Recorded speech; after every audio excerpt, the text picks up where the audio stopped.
Дали Грција наскоро ќе преземе одговорност за заштита на македонското небо?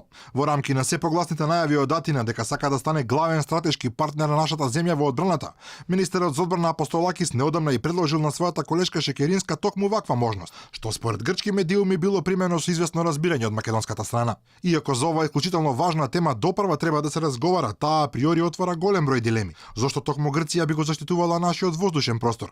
Дали тоа нема да и го отвори патот и за можна злоупотреба на ексклузивното контролирање на нашето небо? Дали тоа би се регулирало на билатерално ниво или во рамките на НАТО? Што останува во таков случај од нашиот суверенитет и така натаму? Ако подпишеме ние таков документ во оваа ситуација на билатерална основа, едноставно тоа би значело дека утре Грција ќе може да ги користи сите оние привилегии кои што ги дава воздушниот простор над Република Македонија, така да не само да го користи со авиони, него ќе може најверојатно да го користи и со одредени летала, тоа се беспилотни летала, евентуално со дронови и така натаму, што би можеле да предизвикат одредени проблеми на нашиот воздушен простор. Од тој аспект, навистина, оваа информација треба многу да се преиспита, по мене лично е неприфатлива ако оди вака.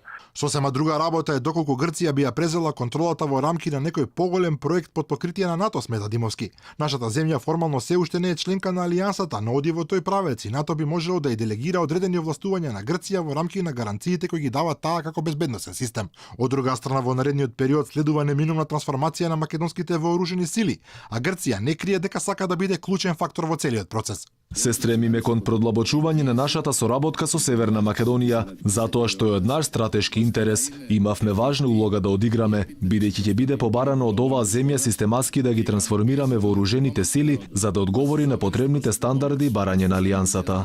Од Македонското министерство за одбрана ниту потврдуваат, ниту демантираат нешто во врска со можноста грчки авиони да го сподарат со нашето небо. За Алфа потврдуваат само дека соработката со Грција по договорот од Преспа значително се продлабочува и дека во блиска иднина може да се очекува двете армии и двете министерства многу повеќе да се поврзат во рамки на заложбите за безбедност во регионот.